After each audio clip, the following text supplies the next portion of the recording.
as a comedian, I've got a responsibility that I take very seriously.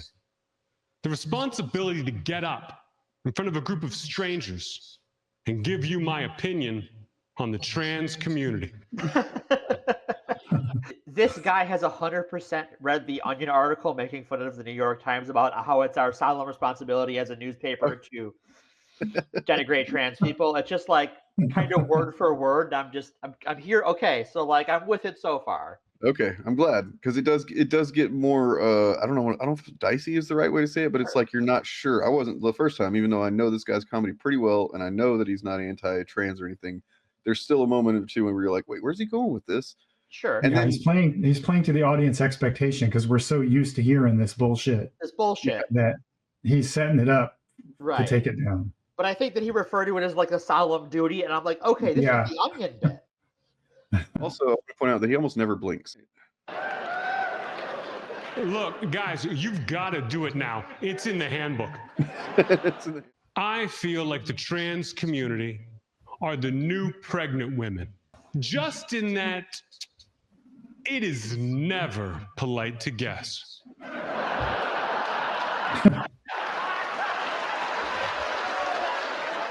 I'm not laughing, but I'm not offended. I'm just like... Right, it's more of this. That wasn't the punchline, though. No. That was the setup. That's the setup. Yeah. Although I did laugh my ass off at that, even so, it must have been some sort of punchline. I don't know. It was maybe it's not the audience members laughing. Oh, it is a punchline. It's not the punchline. Okay. Oh no, Morgan, I promise you, even if you're not laughing yet, there's gonna be where he gets to with this eventually, you're gonna fucking love it. I know it. All right, so he's cooking. He's in the kitchen. He's cooking. Guys, you've got to trust me on this. You never want to be like, hey, how far along are you? Okay, that's all right. You gonna keep it or?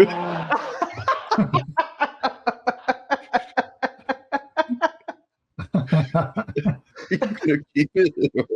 But as a trans person, like hearing a comedian joke about that is funny because people ask you that, and you're like, I am sorry, what?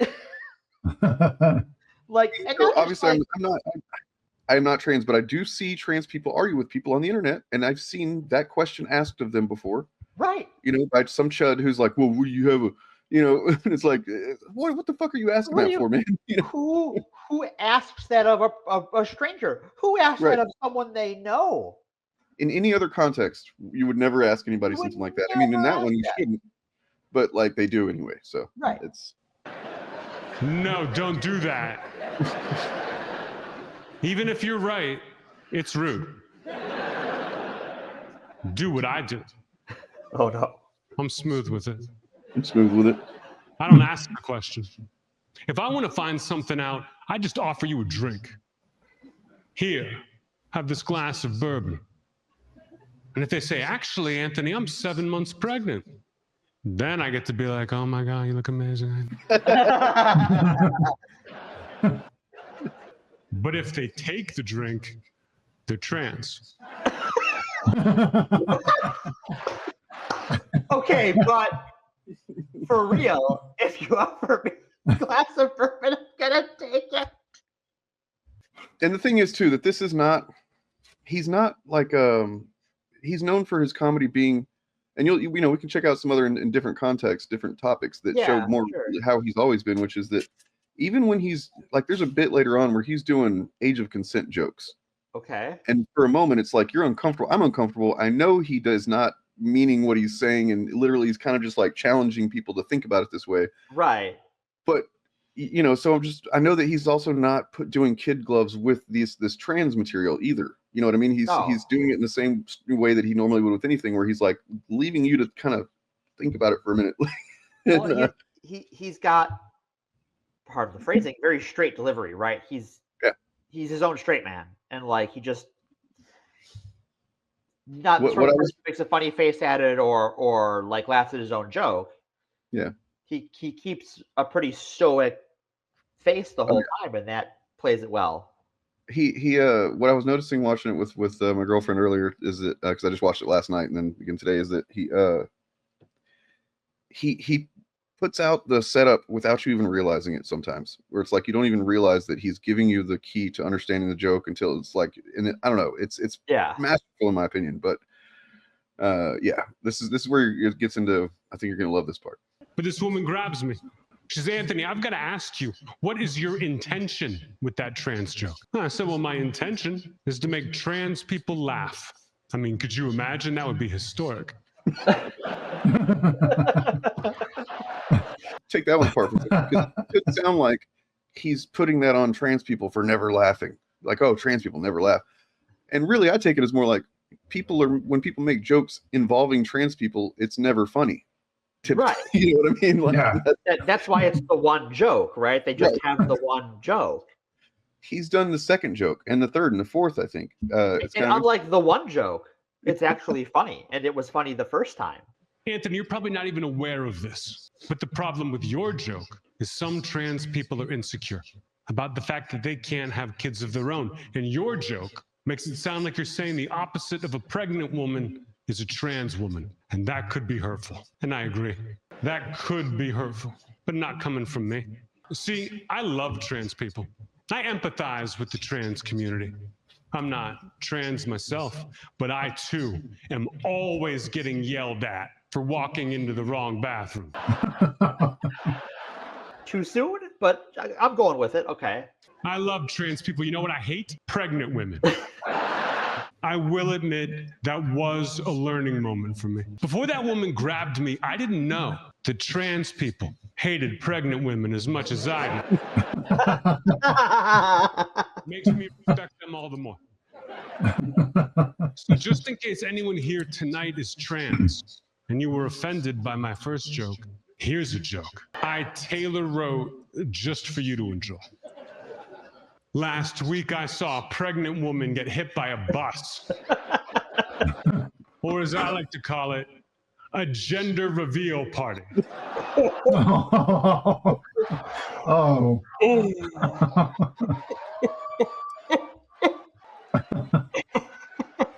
Look, he's like very serious. Well, let's talk about why this is funny, though. Yeah. This is funny on several different levels.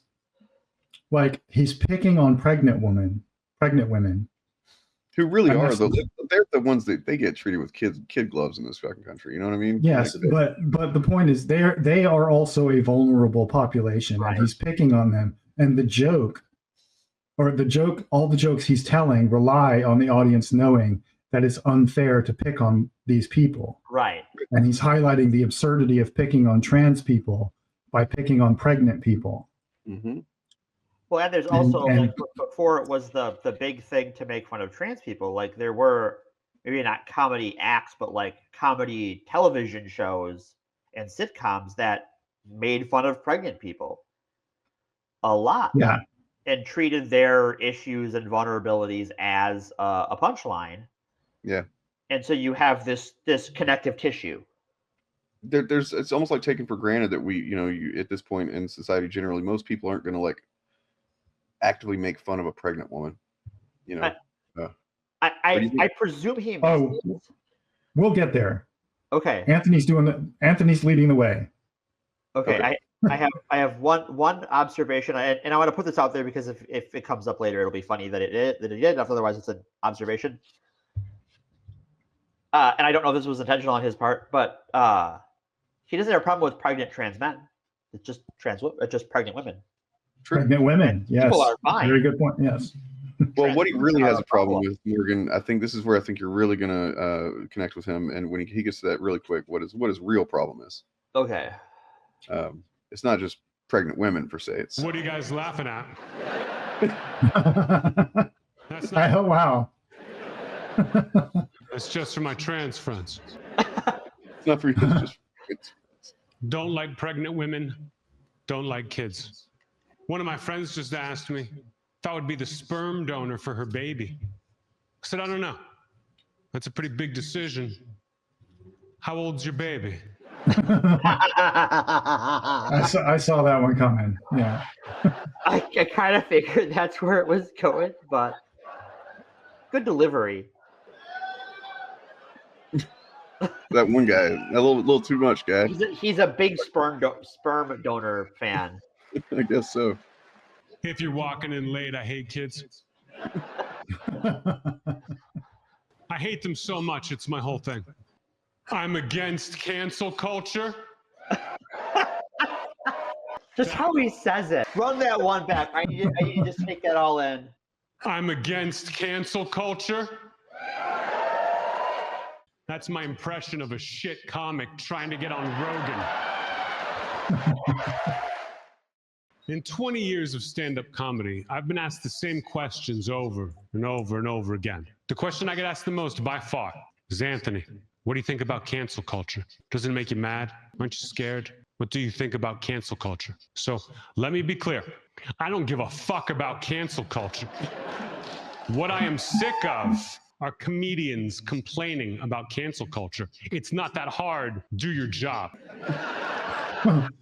Comedians are supposed to be unparalleled badasses. I know this because I have a fucking mirror. Cancel culture is not scary. It's also not interesting, and it's definitely not new. And yes, I did mention Joe Rogan, guys. Do not get me wrong. I like Joe. Joe's my friend. Joe's a good guy. But if you listen to his podcast, you're a fucking loser. I don't think he meant the first part of that. Anyway. So this is what stand-up comedy used to be to me. I mean, this is, and when it became the same joke about trans people over and over again, I just stopped. I stopped giving white male comedians in particular the benefit of the doubt. When I see a name I haven't heard of before and they're a stand-up comedy, I kind of like, oh God. Right. And I roll my eyes. Well, I'm like, please shut the fuck up before they even say anything. Right. So I'm glad this guy's out there calling all that shit out because yeah, for sure. And with humor, right? He's dunking on them. It's not just a call out. It's a work of art. And I think for anyone, eventually listening to this who is like, well, you just have a problem with it because you're trans or you're friends with trans people. It's like, well, no, because there's plenty of good jokes about trans people. Talk to trans people. We dunk on each other all the time. It's great. It's boring. What it is it's yes, you too can complain about trans people and how you don't understand pronouns and how what if helicopter and like, come on. That joke was old when Obama was president. Yeah. It's old enough that libertarians don't want to fuck it anymore. About cancel culture. Mm-hmm. And what's so nice is that like all of your jokes, they're so great because of the economy of words. And it was so nice to see that subject, which has been talked about ad nauseum, in just 2 lines, sum up exactly. It was perfect. I mean, talking about cancel culture has become so hack. Yeah. And people who have no fear of cancel culture are complaining about it. Yeah. That I think it sickens me. And I think people want comedy to be dangerous. I want comedy to be dangerous. Uh-huh. And if you can't get in trouble, it's not dangerous. Right. So complaining about cancel culture is just saying you want to take all of the danger out of it and you want it to be easy for you. Right. That I think as soon as I say it, people cheer. Yeah. And this journalist was like, why do you think people are cheering? Mm-hmm. Do you think they believe either you're about to talk about cancel culture? Do you think they are sick of cancel culture? Mm-hmm. And I'm like, no. They're way more savvy than that. They've seen the first 40 minutes of the special. Mm-hmm. They know I'm not suddenly turning into Ricky Gervais. Right. Like they get that I'm about to subvert this in some way. Yeah. But I hate people complaining about cancel culture. I hate comics complaining in general. It's the second comedy boom. It's not going anywhere. People are making more money than ever before. And Dave Chappelle, who's won every award in the world, is complaining that cancel culture is making his job harder. It's like, your job shouldn't be easy. Right. If you're going to make that much fucking money, hey, maybe it should be a little hard. I got no issue with that. But when 2 comics are at odds or talking shit on each other, I think it's good for the art form. Yeah. But now everyone's got to be friends. Right. You've got to worry about what Joe thinks about these things. Yeah. And have Joe mediate fights. And I like Joe, but I don't get the whole stand-up comedy. I got into it because you get to do it by yourself. Right. You go on stage alone. Yeah, with your audience. Yeah. So Yeah. these like, well, let's get a group together. I never understood it. I know, I'm the same way. So yeah, I just liked what he had to say there about the, you know, it's surprising that of course, as we understand, there's a bit of a fascism going on. Just a smidge. Yeah. Just a smidge. The irony here is that this is Jeselnik trying to get on Joe Rogan. You think so? I mean, I think he's at least trying to provoke a conversation or something. Yeah. I believe that if he did get on, because he has been on before a couple times. Yeah. And Yeah. he'll Probably get on because of this. He would probably fucking not shy away from talking about this shit.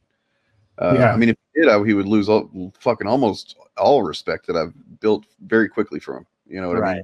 I don't believe that he would, though. I just have a strong feeling he would fucking just straight up say what he thinks to Joe.